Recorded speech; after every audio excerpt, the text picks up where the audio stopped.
On Sunday, the San Francisco 49ers exploded for 572 yards of total offense, the sixth most in franchise history. Jimmy Garoppolo threw for 297 yards and 3 touchdowns and had a 131.2 quarterback rating. The 49ers scored 30-plus points to open the season in back-to-back games for the first time since that great 1998 season when Steve Young was at the helm. Let's get right into it and go to the first play. Garoppolo fakes the handoff and hits Marquise Goodwin for a wide-open 38-yard touchdown pass. Let's go back to the snap and take a look at how this play works. Now, if you've watched my other videos, you'll know that this is a play the 49ers have run over and over and over again. They start with a fake to the running back. Here are the defensive linemen for the Bengals. Now, what the 49ers do differently on this play is they use Marquise Goodwin to block the defensive end. Of course, we know he's not really going to block him. He's going to dive into the line and then come out the other side and catch a pass. Now, that does beg the question, who then is going to block the defensive end? Well, the 49ers use Kyle Juszczyk to do this. After he's done carrying out the fake, he just comes across to the other side to pick him up like this. Let's take a look.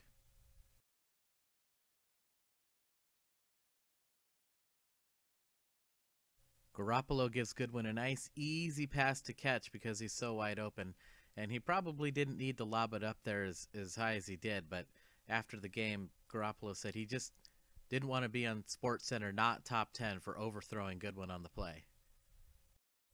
That was only the fourth play of San Francisco's opening possession, and their offense would be clicking all day.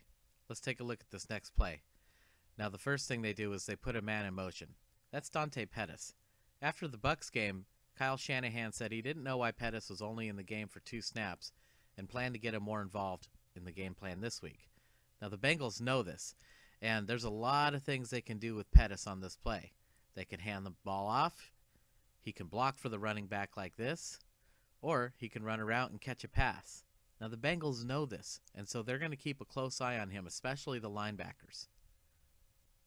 The genius of Kyle Shanahan, of course, is that Pettis is actually just a decoy on this play, and the play in reality is designed for Marquise Goodwin. Now, when you're defending Marquise Goodwin, the single most important defensive priority on the play is don't get beat deep. So the safety is going to backpedal here. The corner is going to go into an all-out sprint when Marquise Goodwin starts his route because Goodwin's speed must be respected. When he does that, Goodwin's just going to curl to the outside, and let's take a look. Okay, now he's just coming out of his break, but Garoppolo has already started his throwing motion. See, the defense can recover here, so Garoppolo has to zip this ball to Goodwin quickly. And he does. And it's a first down for the 49ers.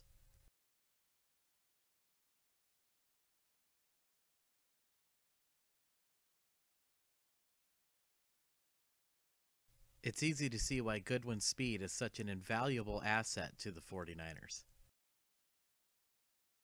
Now, last week, we looked at this play, even though it was called back due to a penalty, because I wanted to show you that Garoppolo could scramble if he needed to. And that takes us to this play in the Bengals game.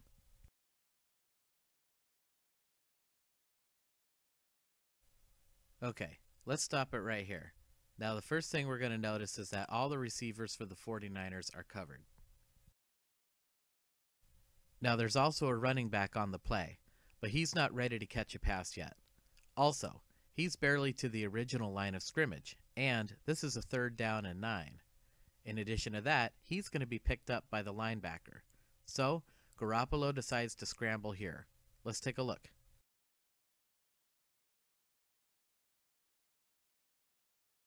It's a simple thing, but I really liked what I saw there. He didn't try to force the ball into coverage. He took what the defense gave him, and that knee seems like it's holding up pretty good. This is not a bad run here. He gets up, and with the left hand he points. First down, San Francisco. This is 2 plays later, and the 49ers start with 2 receivers on the left side of the formation. The flanker on the bottom is going to run deep, and so is the slot receiver.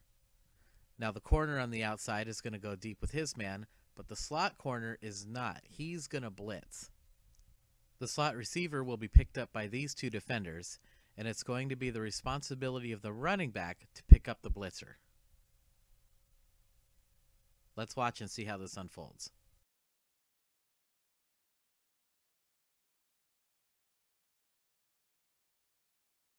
Oh dear, Mostert has completely whiffed on his block. But this was the plan all along. He's simply going to turn around and catch a pass, and he's going to be off to the races.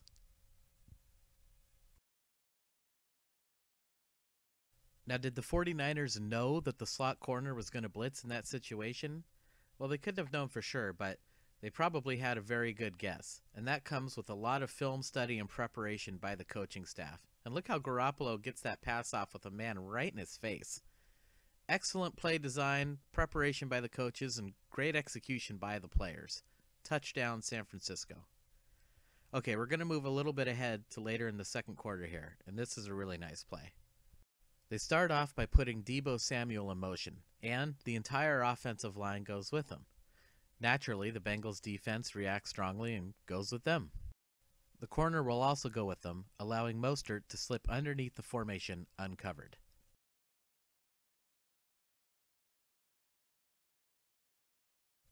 Now the Bengals defense realizes they've made a terrible mistake here, and 9 players all change direction at the same time. Now Garoppolo has Mostert if he wants him, probably for a first down here. I think there's 3 Bengal defenders in the area that could probably converge and limit this to about a 10-yard gain, which is still going to be tempting if you're the 49ers. It's a free 10 yards. But look on the other side of the formation. There's only 2 Bengals defenders who realize what the true design of the play is. And there's 5 49ers there ready to block. I would call that a numbers advantage. Garoppolo takes Deebo instead, and he explodes for a huge gain all the way down the field for 38 yards. It's a brilliant play design that forces the Bengals to defend the entire field. And check out the offensive line here. Yeah, now when the defenders have to go back and forth and back like this, that's one thing that can tire out a defense. The 49ers have quickly racked up a score of 21-10 in this game, and when we start this next play, we're still just in the second quarter. Let's take a look. Now earlier I said that Shanahan wanted to get Pettis more involved in the game plan. Let's take a look at this play. At the snap, Garoppolo throws him a backwards pass, and Pettis looks to throw a pass of his own. But George Kittle is covered on the play by these 2 defenders. In addition to that, these Bengals up top also realize what the play is, and they head over to that direction. So Pettis simply throws the ball back over to Raheem Mostert, who again has blockers in front of him. See, this is very similar to the previous play. And Mostert takes it for a gain of 16 yards. Now, you're only allowed to throw 1 forward pass per play, but you can throw as many backward passes as you want. That's why this play is legal. And Pettis has a strong arm because he also played baseball, and he threw several passes in college. It's great play design by Shanahan and great use of his personnel. They would score a field goal on that drive and led at the half by a score of 24-10. This is the first play of the third quarter, and the 49ers start off with a run. They send the 2 receivers up top deep, and they take their defenders with them. The running back will simply follow behind the fullback like this. The linebackers for Cincinnati will meet them in the hole, and this is a problem because this isn't a running play. Now if you watch up top, Deebo Samuel gives his man just a little move to the outside there, and when the corner goes to the outside, Deebo will curl to the inside, and Garoppolo hits him with the pass. It's an explosive gain that goes for 39 yards. What a way to start the second half. Now, one thing I want you to watch from the other angle is that this ball has to travel a long way in the air. It goes way downfield, and look at the accuracy of this throw. He hits Deebo in stride, and that's what allows him to gain so much yardage after the catch on the play. Okay, it's later on in the same drive, and the 49ers are facing a 2nd and 1. Now, they don't have to run the ball here, because if they throw an incomplete pass, they can always run for the first down on the next play. The Bengals defense knows this, and so they defend the end zone first. Now, I want you to notice the defender up top. Last week, we talked about the fact that if you have a running back split out wide, like the 49ers do, he's not really a threat to go deep, so the corner can sit on the route. However, this is sort of a unique situation because in this case, the running back is Raheem Mostert, who is extremely fast, unusually fast for a running back. In fact, he was a track star in college. So in this case, the corner does have to backpedal to defend the end zone. When he does, Mostert will just cut underneath and catch a pass for the first down.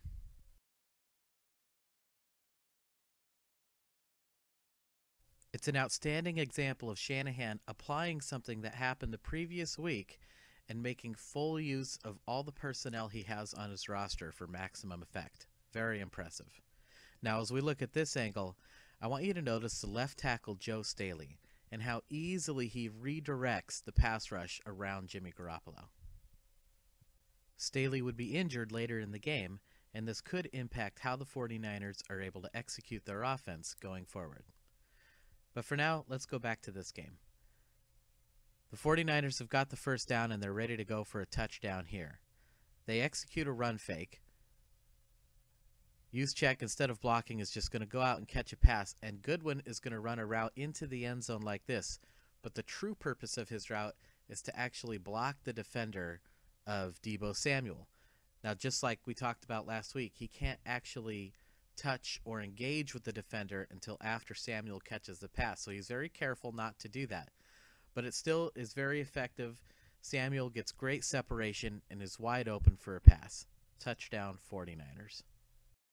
Deebo and Goodwin celebrate the touchdown together.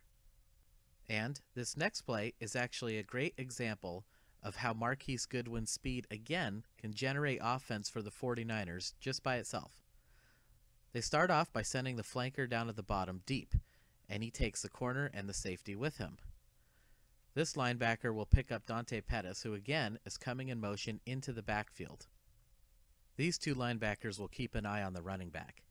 Okay, now let's talk about Goodwin. He's such a threat to go deep that, the corner is going to have to break into an all-out sprint. But what if Goodwin cuts to the inside? Well, unfortunately, a linebacker is going to have to pick him up in that situation. See, this is almost like a zone. But the Bengals have a little trick up their sleeve here. That's not a linebacker. That's actually the strong safety, Williams, who has a lot of speed of his own. But there is a problem with this, and I'm going to show it to you.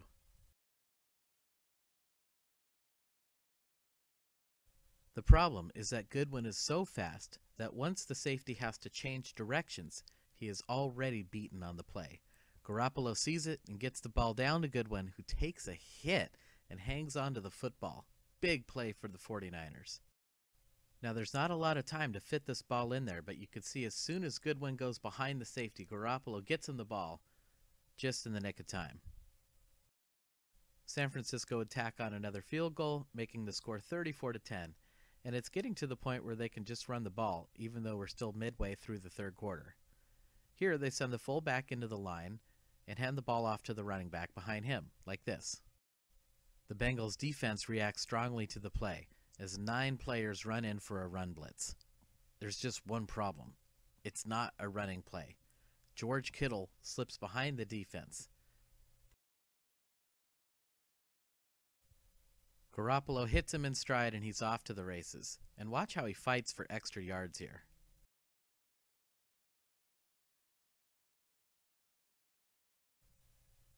Again, we're going to see the entire line flow to the left, and this really helps to sell the run fake. Now check this out. Stiff arm, switches the ball to the other hand, stiff arms with the other hand, and that is awesome. Now last week, we talked about the fact that it's so hard to defend both the run and the pass for the 49ers because you just don't know what they're doing on a given play. This time, the 49ers actually run the ball behind the fullback like this. But watch how the defense reacts. Okay, now when you look at the defensive backs here, they're all hesitating just a little bit, and I don't blame them. They're bracing themselves for a play-action fake here. Through sheer willpower, the running back follows the fullback into the end zone for the touchdown, and the blowout is on. Jeff Wilson Jr. had a good game, scoring 2 touchdowns despite just being called up from the practice squad on Saturday. Now, the injury to Joe Staley is a big deal because whenever you lose your left tackle, that's the guy that has to protect the blind side of the quarterback. For that reason, it is one of the most valuable positions in football. Now, Justin Skule is pretty good at pass blocking, but he's a rookie. He will make a few mistakes, and Garoppolo is going to take a few hits. We're going to find out how durable he is. The good news is Staley's only going to be out for 6 to 8 weeks, and it's sounding a lot more like the 6-week variety and a lot less like the 8-week variety. And the 49ers are 2-0. And not just 2-0, but 2-0 on the road. They still have 8 home games remaining. So I'd say things are still looking pretty good for them. Anyway, that's all I have for this week. So I want to say thank you to all my new subscribers. Go ahead and hit that like. And can't wait to see what Shanahan and company cook up for next week against the Steelers. It'll be a tough game, but they're playing at home. So until then, peace out.